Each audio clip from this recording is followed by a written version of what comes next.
जरासंध बरसों बरस पीछा करता रहा, पर कृष्ण उसकी पकड़ में कभी नहीं आए। बार बार युद्ध छोड़कर भागने वाले कृष्ण का नाम रण छोड़ पड़ गया। मैं कृष्ण की उस नीति का साक्षी हूं। मैं आकाश हूं, किसी से कुछ छिप जाए मुझसे नहीं छिपता। जब जरासंध को कृष्ण के एक पहाड़ पर छिपे होने की खबर मिली तो उसने अपने सैनिकों को पहाड़ के चारों ओर से आग लगाने का आदेश दिया, पर वो उस आग से भी बच निकले। बार बार कृष्ण के ऐसे बच निकलने से बौखलाए हुए जरासंध ने अपने 18वें हमले में काल यवन के साथ मिलकर मथुरा को आग लगा दी। मुझे आज भी याद है, उस दिन कृष्ण ने युधिष्ठिर को जरासंध की सारी कहानी सुनाई थी। जरासंध के पाप तो मैं गिना भी नहीं सकता धर्मराज। अपनी शक्ति के अहंकार में चूर होकर वो स्वयं को ईश्वर समझने लगा था। मुझे तो अभी भी उसका अहंकारी रूप स्मरण है। देख वाले, देख रहा है ये वृक्ष? ऐसे वृक्ष तो मैं अपनी भुजाओं की जोर से उखाड़ फेंक देता हूं। देख मेरी शक्ति।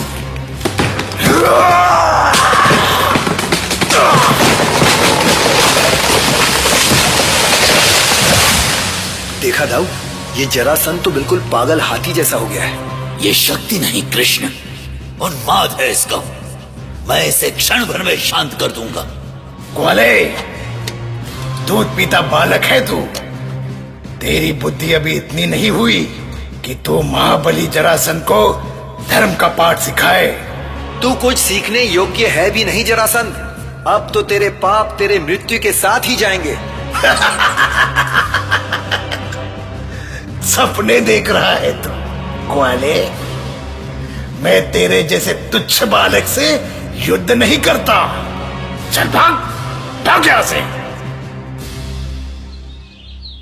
और फिर एक दिन जब मैं भीम को पाकर शक्तिशाली हो गया तो मैंने जरासंध की युद्ध की इच्छा तो पूरी की ही, तुम्हारे राजसूय यज्ञ का भी रास्ता साफ कर दिया।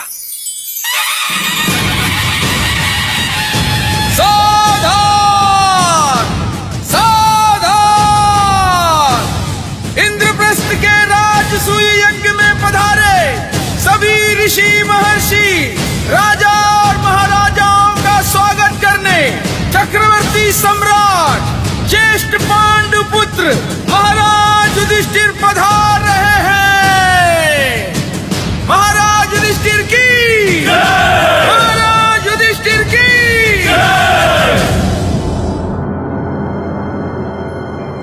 इंद्रप्रस्थ की इस महान यज्ञ भूमि में पधारे राजा महाराजाओं और अतिथिगण।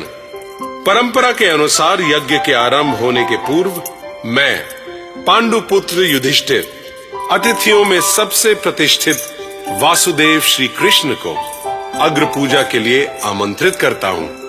मेरी प्रार्थना है कि देवकी नंदन अग्र पूजा का मेरा निवेदन स्वीकार करें। वासुदेव श्री कृष्ण की, वासुदेव श्री कृष्ण की।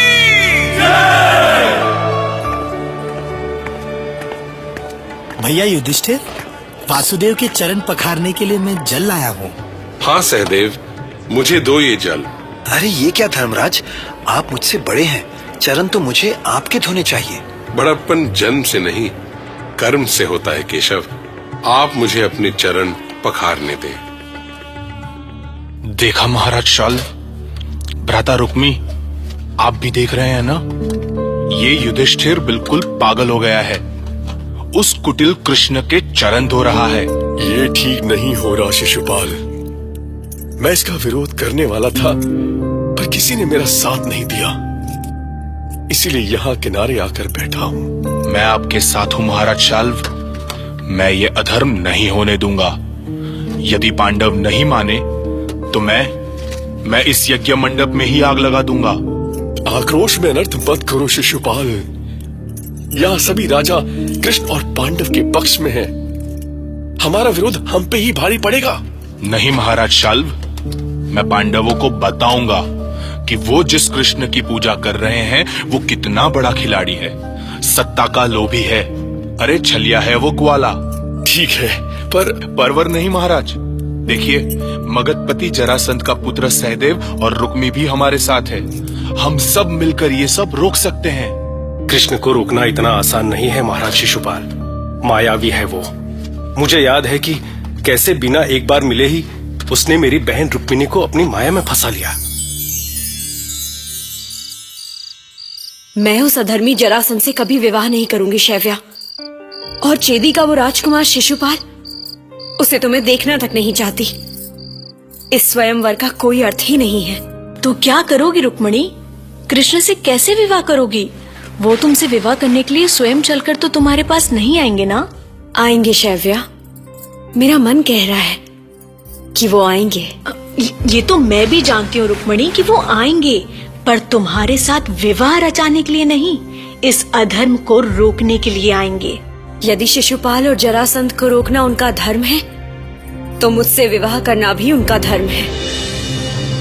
किसकी बातें कर रही हो रुक्मिणी? महाराज, रुक्मी आ गए। क्या हुआ बहन रुक्मिणी? अचानक चुप क्यों हो गई? भैया, यदि मैं इस स्वयंवर में ना जाऊं तो? क्या स्वयंवर में न जाऊं? पर तू ऐसी बातें क्यों सोच रही है? क्योंकि मैं जरासंध से विवाह नहीं करना चाहती। भला जरासंध ऐसा क्यों करेंगे?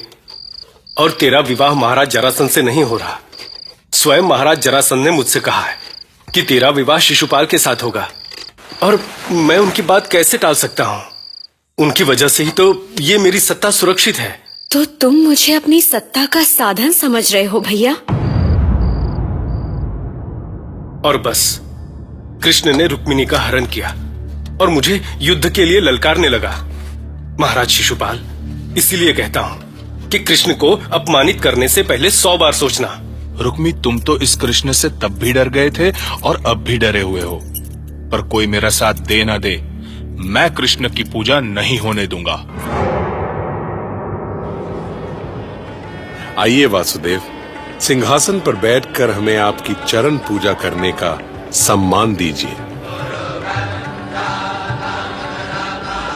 बंद करो ये पूजा, बंद करो ये पाखंड। शिशुपाल, मैं तेरा वध कर दूंगा। छोड़ दो भीम, जाने दो उसे। नहीं केशव, इसने आपकी पूजा रोकने की कोशिश की है, मैं इसे नहीं छोड़ूंगा। जरा रुक जाओ भीम, ये कुछ कहना चाहता है, कह लेने दो उसे। महाराज युधिष्ठिर, मैं पूछना चाहता हूँ कि इतने बड़े महात्माओं, सिद्ध संतों और राजा महाराजाओं के रहते इस कृष्ण की अग्र पूजा क्यों हो रही है? पहले मुझे ये बताओ शिशुपाल कि तुम्हें यहाँ आने की अनुमति किसने दी? मैं यहाँ अतिथि हूँ, मुझे आमंत्रित करके अपमानित कर रहे हो? यदि बड़ों का थोड़ा भी मान हो तो अभी बंद करो ये कृष्ण पूजा। मुझे भी अपने पूजन की चाह नहीं है शिशुपाल। तुमने ठीक कहा है कि इस मंडप में बड़े बड़े धर्मात्मा बैठे हैं। फिर तो तुम्हें यह पूजा स्वीकार ही नहीं करनी चाहिए थी कृष्ण। पितामह भीष्म, आचार्य द्रोण और महर्षि व्यास के होते हुए एक ग्वाले की पूजा। बस करो शिशुपाल, इसके आगे एक शब्द भी बोला तो यमलोक पहुंच जाओगे। मेरे सामने से हट जाओ भीम, नहीं तो अनर्थ हो जाएगा। अनर्थ तो हो चुका है दुष्ट, और वो अनर्थ तूने किया है। हाथ मत लगाना मुझे। रुक जाओ भीम। ओ शिशुपाल, तुम यहां से चले जाओ। अभी इसी क्षण मेरी दृष्टि से दूर हो जाओ। ये हस्तिनापुर नहीं है देवव्रत भीष्म, जो आप मुझे आंखें दिखाएंगे और मैं सहन कर लूंगा। ये काशी भी नहीं है कि आप अंबा का हरण कर लेंगे और सब चुपचाप सह लेंगे। अब यार ये तो थोड़ा कुछ ज्यादा ही हो गया। मतलब जल में रहकर मगर पे गुर्रा रहोगे तो क्या होगा भाई? भीष्म का अपमान तो कोई भी सहन नहीं कर सकता था। भीम गदा उठा के बस पिल पड़े शिशुपाल पे। अंत का समय आ गया तेरा शिशुपाल। छोड़ दो भीम, छोड़ दो, ये आज तुम्हारा अतिथि है। मुझे मत रोकिए पितामह, इसने कृष्ण का अपमान किया है, आपका अपमान किया है। बस भ्राता भीम, बस ऐसे शुभ समय में इसका वध ना करें। तेरे जैसे सैकड़ों भीम और कृष्ण मिलकर भी मेरा वध नहीं कर सकते। शिशुपाल, धर्म कहता है कि क्षमा से शत्रु को भी जीता जा सकता है, पर शायद ये नीति पशुओं पर लागू नहीं होती। तूने मुझे पशु कहा, ग्वाले? शिशुपाल कृष्ण की बुआ का बेटा था। वो उम्र में कृष्ण से छोटा था, पर बचपन से उद्दंड। बुआ के कहने पर कृष्ण उसकी हर गलती को माफ करते रहे, लेकिन वो तो हदें ही पार करता गया। कृष्ण अपना अपमान तो सहन कर सकते थे, लेकिन उनसे पितामह भीष्म का अपमान सहन नहीं हुआ। क्या है कि मौत बहाना लेके आती है ना? अरे आज नहीं मानोगे तो कल मानोगे। सुनते रहिए महाभारत।